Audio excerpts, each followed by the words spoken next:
Baker played phenomenal last year with the new offensive coordinator, Liam Cohen.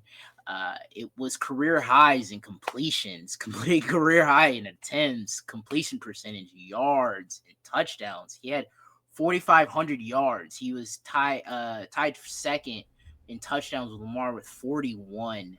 He was third in passing yards with 4,500 passing yards. He had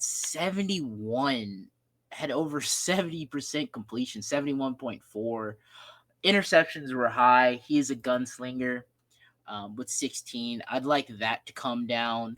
I do see a regression a little bit as we talked about with Liam Cohen. Now he's the head coach and with Jacksonville, Duval. Oh, Probably had to add that. It's there. catchy. It's clowning on him, but it's catchy.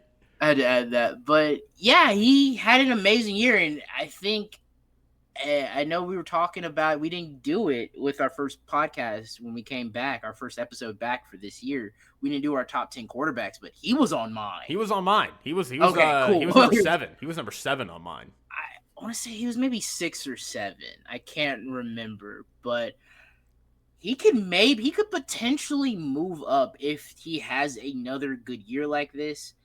If Baker can continue and play well this year, I don't think he's going to have, the 4,500. I don't think he's going to be third in passing and, tied with Lamar for touchdowns. We'll see. I know you'll talk about that. But I think if he can get up into that 30 touchdown and maybe lower those interceptions to like 10 or less, I think they can be good. And I'll let you talk about the rest of the offense. Yeah, I mean, I think they're going to be good anyway. I mean, I just do not see at this point. I think clearly what the Bucs are doing in-house is very sound. They have definitely set Baker up to succeed. Again, 41 touchdowns is insane. I mean, that is 40. You have a 40 touchdown season. I mean, you are in rare class in the NFL. You talked about Liam Cohen leaving. I almost feel like I want to give Baker credit for that because this is now 2 years in a row. His offensive coordinator, because of what he has done in part, has gone and gotten a head coaching job. Dave Canales got hired by the Panthers. Liam Cohen now hired by the Jaguars. So, I mean, I think Baker is – we all thought Baker was going to take a step back last year, losing Dave Canales, and then he just went into hyperdrive with Liam Cohen. He's still got Josh Grizzard, who is stepping in as the OC, but Josh Grizzard, as you said, was the passing game coordinator last year. But more specifically, Josh Grizzard was really a lot in charge of their third down packages, and they were the best in the league at third down. So you have a guy who he's been in-house, he knows Baker, and the responsibilities that he has been given up to this point were really, really, really solid. And I don't want to, take away too much of what Liam Cohen did. Liam Cohen did do a lot last year, right? You had under Dave Canales, they ran the ball all the time on early downs, and it did not work. They were inefficient. Liam Cohen comes in and says, why don't we just throw it? And they throw it on early downs, and that's really what sets up Baker to have the most attempts, all these touchdowns, et cetera, et cetera. Yeah, they did exceptional well with yards after the catch. Chris Godwin was a huge benefit of, those passes behind the line of scrimmage. He had a big bounce back year. Unfortunately, it was taken by injury. And you look at also what they're set up around him, right? Obviously, Chris Godwin, Mike Evans, studs, 2 great amazing receivers. They went ahead and said, you know what? What if we made that better?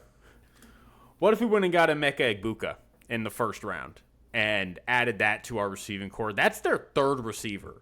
Pro Football Focus has them rated as the second best receiving core in the NFL behind the Eagles. I honestly think there's an argument that they're actually number one.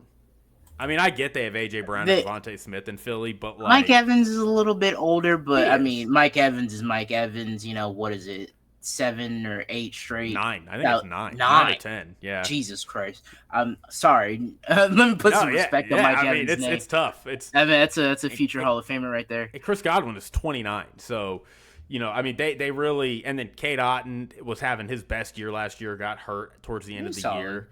He was solid. Bucky Irving revelation for the run game. He was phenomenal for them. So, and then you look at this offensive line. Tristan Wirfs, among the best in the NFL, got Who? paid. Yeah, I don't know. I only learned about him in my research. No, but Tristan Wirfs got paid last offseason. Which he deserves. He is really coming good. off a first-team All-Pro season. That's his first, or it's his second. Little fun fact for you. okay? Little fun fact. That man has been awesome. He is the first player in NFL history to get a first-team All-Pro nod at both left tackle and right tackle. Isn't that crazy? That is. I mean, yeah, he's that good. He is, and that's why they draft him, and he'll probably be a future Hall of Famer. And then Luke Gadecki on the other side, anchoring that line, is fantastic too. I mean, you really do have possibly outside of the Eagles, who obviously have Lane Johnson and Jordan Mailata, this might be the best tackle duo in the NFL. So, I mean, this offense is just set up for Baker to ball out, and he has done that exactly. It's this offense. Look, we're going to talk about their defense, and their defense is where you kind of get into a lot of those questions. But offensively, I do not see any sign that this team is going to take a step back. I mean, maybe Bucky Irving takes a step back a little bit, but I think Josh Grizzard is going to kill it. I think they went in and made a strength, even more of a strength in their receiving core. I really think this is set up well for Baker to, I'm just saying, possibly be in the discussion for MVP. If, again, you said he needs to get his interceptions down. 16 interceptions is too many interceptions. But yeah. I do like his chances. So